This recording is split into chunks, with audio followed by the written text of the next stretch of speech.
It es una entidad cósmica maligna cuyo origen data antes de la creación de nuestro propio universo en un lugar conocido como el Macroverso, una dimensión diferente a la nuestra.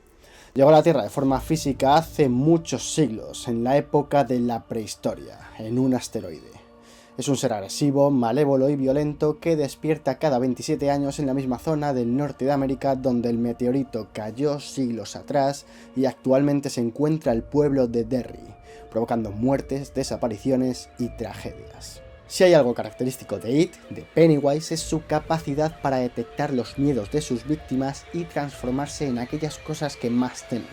Aunque sí es verdad que la manera más común que tiene de materializarse es adquirir la forma de un payaso o de una araña gigante. Pero realmente It es un ente cuya forma verdadera es la de un fuego fatuo, una forma de energía del macroverso también conocida como luces de la muerte. Sin embargo, hay algo común que nos podría venir a la cabeza y es pensar en cómo puede It detectar los miedos de sus víctimas. Y para responder esto vamos a recurrir a la neurología. Veréis, hay un lugar de nuestro cerebro que es la clave para esto, una zona en sus profundidades a la que a mí me gusta llamar el rincón de las emociones. Dentro de este rincón, de esta zona profunda del cerebro, hay una estructura responsable del procesamiento del miedo, que se llama amígdala. Bueno, más bien son las amígdalas, porque tenemos una a cada lado de nuestro cerebro y curiosamente reciben este nombre porque tienen forma de almendra. Dentro de la amígdala tenemos varias partes que reciben información de diferentes regiones del cerebro y envían una respuesta a otras partes del cerebro, dando lugar al desencadenamiento de una reacción en la persona que es a lo que llamamos miedo. Por una parte tiene lugar una respuesta autónoma, es decir, una reacción del organismo que nosotros no podemos controlar conscientemente, como por ejemplo el sudor frío, temblores, dolor de tripa, etc. Por otra parte tiene lugar una reacción conductual, es decir, cómo actúa, cómo se comporta esa persona frente a ese estímulo que está recibiendo su cerebro. Y por otra parte tiene lugar el desarrollo de una experiencia emocional, es decir, aquello que sentimos, esa emoción, a lo que llamamos sentimiento de miedo, que es algo que realmente no podemos explicar, pero sabemos que lo sentimos. Haciendo un inciso, esto es realmente curioso, porque cuando tú dices a una persona tengo miedo, no sabes describirle realmente lo que sientes, cuál es esa emoción. Sabes decir que es miedo, pero no la describes como tal. Podemos decir que el miedo es cuando te tiembla la voz, tener sudores fríos, esa reacción que tienes cuando huyes de algo, pero estamos hablando de una respuesta autónoma y de una respuesta conductual. Pero la experiencia emocional nos cuesta mucho más describirla. Por cierto, si te está gustando el vídeo puedes suscribirte al canal y si te molan estos temas de ciencia y tocar la biología, pues que sepas que tienes más vídeos en los que además he hablado de Halloween. Sí, ya es el tercer año donde he hecho vídeos de Halloween sobre biología, así que te recomiendo que si te gusta este, vayas a ver el resto. La amígdala es aquella región del cerebro que se encarga de desarrollar los recuerdos del miedo, es decir, aquellas experiencias, aquellos acontecimientos o aquellas cosas que nos hacen tener ese sentimiento, como pueden ser por ejemplo el fuego, las arañas o los payasos.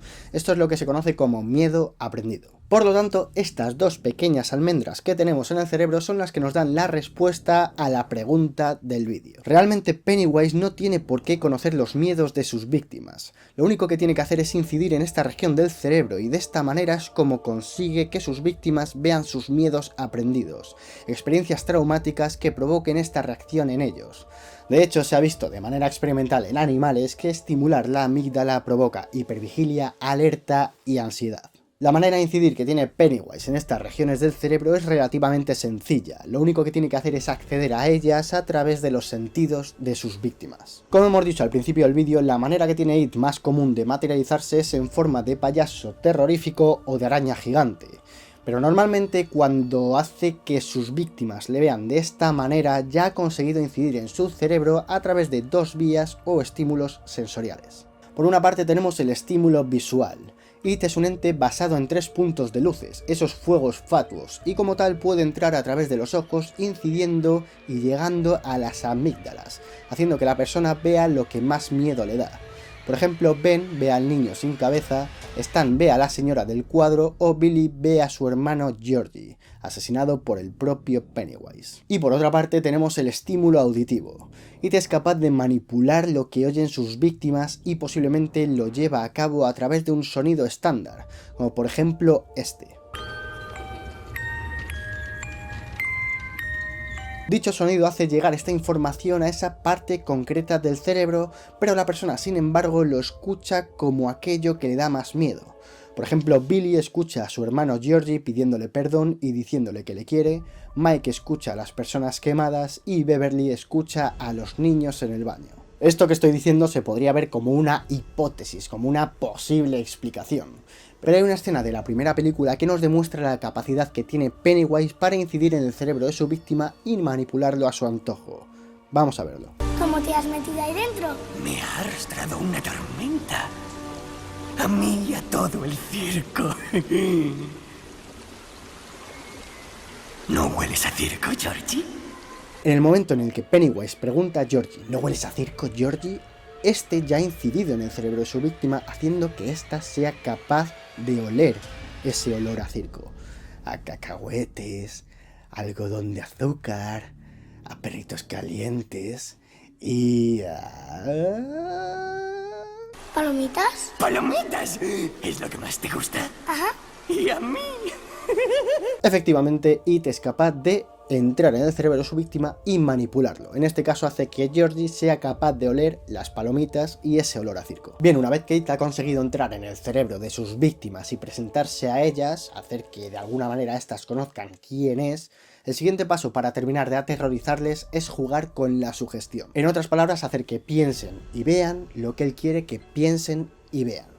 De esta manera lo que consigue es completar el ciclo del miedo que busca conseguir en sus víctimas para poder manipularlas de la manera que a él le plazca, algo que también utiliza para convencer a Harry Bowers de que mate a su padre y a sus amigos. Por ello a Pennywise se le hace tan duro que exista una víctima como Billy, alguien que en todo momento es consciente de lo que está intentando hacer It con ellos. De hecho, si nos fijamos en algunas escenas, el objetivo del payaso no es matar a sus víctimas, al menos de manera inicial, es aterrorizarles, como si disfrutara de ello.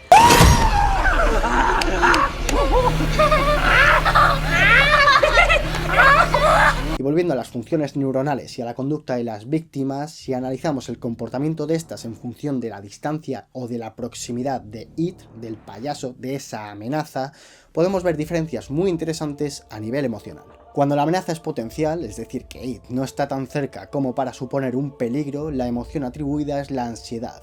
Por ejemplo, cuando Mike ve a Pennywise en el momento en el que le están pegando. Cuando la amenaza es distante, es decir, que It está lo suficientemente cerca como para poder ser alarmante, la emoción atribuida es el miedo.